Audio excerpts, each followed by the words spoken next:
자, 여러분, 크립토 토마토 인사를 전해드리고 있습니다. 일요일과 월요일은 제 자유방송을 하는 날이고요. 영상이 올라오거나 올라오지 않을 수도 있습니다.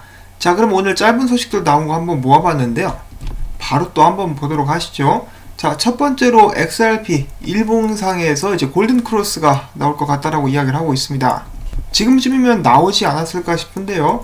뭐 골든 크로스가 무슨 의미가 있냐라고 하실 분들도 계실 텐데, 그래도 안 나온 것보다는 나온 게 낫지 않나 라고 한번 생각을 해봅니다. 자, 그리고 이 XRP 같은 경우는 ABC 조정 있죠. 조정 3파를 거쳐서 다음 목표는 24센트에서 5센트 정도가 될 수 있다라는 분석도 있습니다. 그때까지 비트코인이 좀 잘 버텨준다라면은 올라갈 수도 있겠는데, 지금 비트코인이 약간 휘청휘청하죠. 꼭 알트코인들 차례대로 펌핑하고 나서 XRP 차례가 되면은 무너져 내리는 비트코인의 모습이 종종 나왔었는데, 과연 이번에는 어떻게 될지 한번 지켜보도록 하겠고요. 자, 그 다음으로 제가 영상을 다 만들고 나서 이 정보를 접하게 돼가지고 중간에 급하게 끼워 넣기를 하고 있습니다. 자, 피터 브렌트가 이야기합니다. 비트코인과 이더리움은 강세를 보이겠지만은 XRP는 데드엔드다. 그러니까 막다른 길, 그 앞에는 나갈 수 있는 길이 없기 때문에 끝장났다라고 이야기를 하고 있는 것이죠. 자, 피터 브렌트가 전에 XRP 1원 될 것이다 혹은 빵원 될 것이다 라고 예측한 것을, 그 분석을 제가 전에 공유를 해드린 적이 있었죠. 그 후에 추가적으로 트윗을 남기게 된 것인데요. 그는 여기서 이렇게 이야기를 하고 있습니다. 사람들은 나를 보고 마치 내가 암호화폐를 싫어하는 사람처럼 이야기를 하곤 하는데, 아니다. 나는 비트코인과 이더리움은 크게 상승할 것 같다라고 생각을 한다. 내가 이 시장에서 트레이더로서의 경력이 45년 정도 되는데, 이를 통해서 나는 진짜와 스캠을 구분할 수 있는 능력을 갖게 되었다. 나는 사람들에게 다만 XRP는 조작되었으며 이제 망했다라고 경고를 하고 싶을 뿐이다 라고 이야기를 합니다. 그래서 이 사람의 45년의 경력으로 미뤄봤을 때 XRP는 사기다, 조작됐다라고 이야기를 하고 있는 것이죠. 자, 물론 이 사람의 리플사가 조작하고 있다라고 이야기를 하진 않았습니다만은, 뭐 조작됐다라고 이렇게 의심을 품게 되면은 누구 쪽으로 이렇게 화살을 돌리겠습니까? 이제 리플사로 가장 많은 화살이 돌아가게 될 것 같은데요.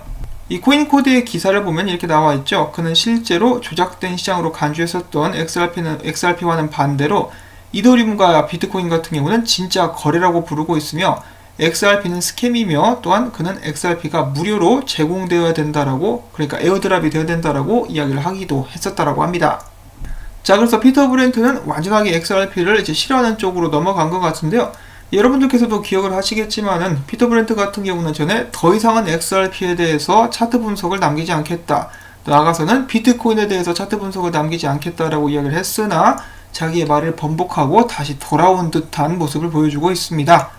자, 그런데 여기서 또 이렇게 말씀하실 분들이 계실 것 같아요. 아, 근데 피터 브렌트 경력을 봐라, 명성을 봐라, 함부로 무시할 게 못 된다라고 말씀해 주실 것 같은데요. 그렇게 생각하실 수도 있겠습니다만은, 피터 브렌트가 불과 이제 한 달 반 정도 전에 이런 트윗을 남겼었죠.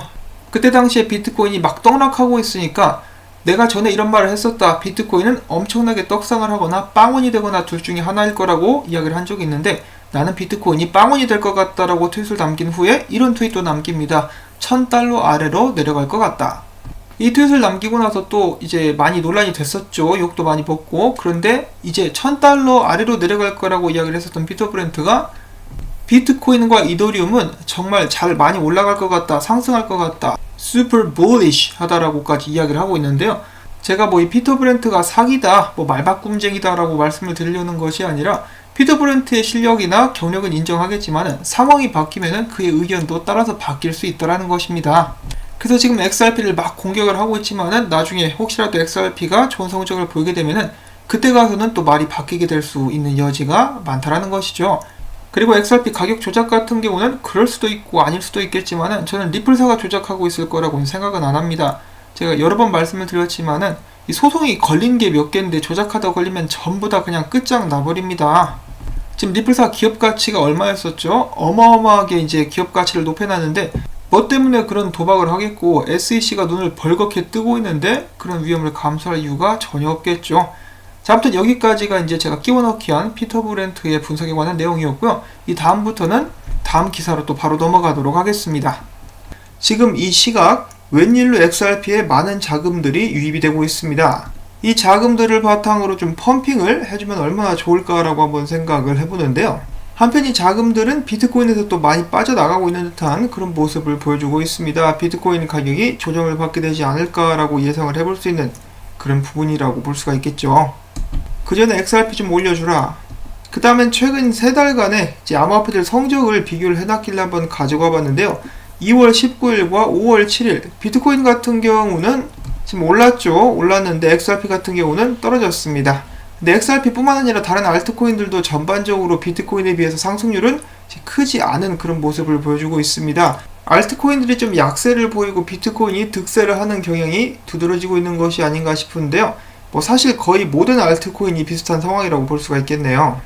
이더리움 같은 경우는 2월달에 258불이었었는데 5월에 212불이었었고, 비트코인 캐시 같은 경우는 379불이었으나 252불, 라이트코인 같은 경우도 70이었으나 47, BNB도 22였으나 17달러 선으로 전체적으로 비트코인에 비해서 하락하고 있는 모습 보여지고 있습니다.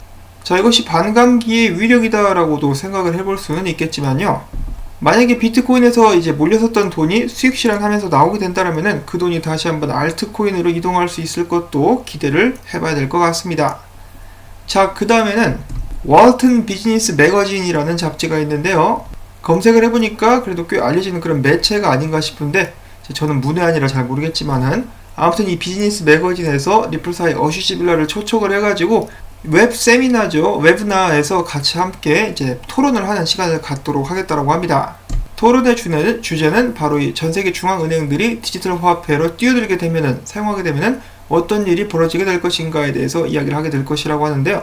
어떤 일들이 일어나게 될지 이제 많은 사람들이 이미 짐작을 하고 있겠지만, 그 중에 한 가지는 바로 이 수많은 디지털 화폐들을 중간에서 연결시켜줄, 그래서 그들이 서로 거래할 수 있게끔 도와줄 수 있는 브릿지 커런시가 필요하게 될 것이다 라고 제가 예측을 해볼 수가 있겠습니다. 그래서 아마 그것에 대해서 어슈지 빌라가 이야기를 하게 되지 않을까 싶습니다. 자, 그 다음에는 여러분들도 너무나 잘 아시는 이코노미스트지가 있죠. 글로벌 커런시 이야기가 나와가지고 또 한창 화제가 됐었던, 많은 사람들에게 알려졌었던 이코노미스트지가 있는데요. 이 이코노미스트지에서 다시 한번 리플사가 언급이 됐다라고 합니다. 다시 한 번은 아니죠. 이번에 언급이 됐다라고 하는데요. 이 칼럼 자체가 리플사를 중심으로 쓰여진 그런 칼럼은 아니었지만은, 이 칼럼에서 리플사가 이렇게 언급이 되어 있었다라고 하네요. 몇몇 핀테크 회사들은 스위프트를 완전히 우회한다. 미국 회사인 리플은 암호화폐를 만들어서 국경 간 지불 시 다른 통화들 사이에서 중개 역할을 하는데 사용된다 라고 이렇게 언급이 되어 있었던 것인데요. 이 기사 자체는 사실 리플사가 중심은 아니고요. 이제 이코노미스트지에서 페이먼트 시스템에 대해서 이제 칼럼을 기고를 한 것인데, 주제는 다음과 같습니다. 전 세계 금융의 신경이라고 볼 수 있는 지불 시스템이 재구성되고 있는데 미국이 여기에 참여하고 있지는 않다라고 이야기를 하고 있는 것이죠. 이코노미스트의 이 기사 같은 경우는 돈을 내야 또 읽어볼 수가 있습니다. 그래서 초반밖에 읽지는 못하겠지만 기사 초반에는 이렇게 나와 있어요. 이제 중국에 관해서 이야기를 하고 있는데, 중국의 기술 회사 원커넥트가 전 세계를 비롯한 미국에 어느 정도 영향력을 갖는지, 어느 정도로 발전을 하고 있는지에 대해서 소개를 하고 있습니다. 자, 중국의 기술 회사와 이 공산당들의 영향력이 점점 커지고 있는데요. 이제 그런 것을 이제 약간 우려하는 듯한 기사는 아닌가라고 한번 생각을 해볼 수가 있겠는데, 그것을 비롯해가지고 위에서 나와 있듯이 이러한 금융 시스템 및 지불 산업 발전에 미국이 적극적으로 참여하지 않고 있는 것에 대한 우려를 나타내면서 이제 여기서 리플사가 이제 언급이 되게 되는 것이죠. 리플사와 XRP가 이제 언급이 된다라고 볼 수가 있는 것인데, 이코노미스트지에서 이런 식으로 언급이 됐다는 것 자체는 긍정적이라고 볼 수가 있겠죠. 그리고 미국에서 핀테크를 선도해 나가는데 가장 선도주자인 회사이기도 하기 때문에 앞으로도 지속적으로 리플사가 언급이 되거나 인지도가 올라가게 되지 않을까 싶습니다. 다음에는 리플사 특집을 여기서 한번 실어줬으면 좋겠네요. 그런 희망을 한번 가져보고, 마지막으로는 트윗 하나를 또 잠깐 보고 싶은데요.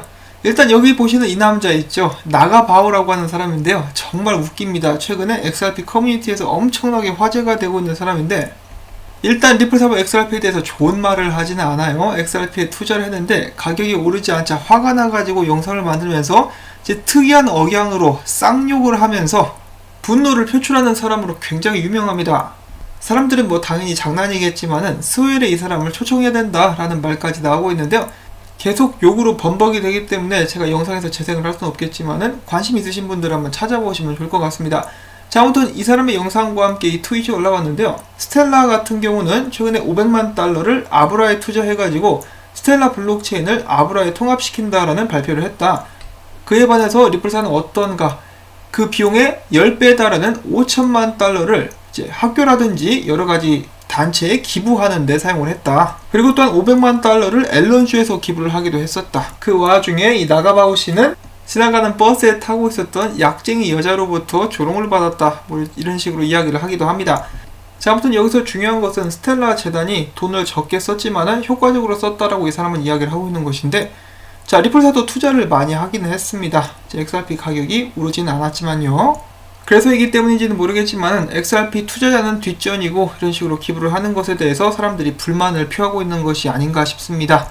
자, 언젠가는 이 모두가 행복한 세상이 올 수 있으면 좋겠습니다.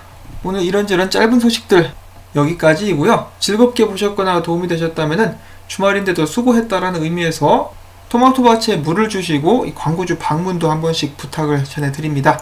자, 그러면은 행복한 이제 휴일 되시기를 바랍니다. 안녕히 계십시오.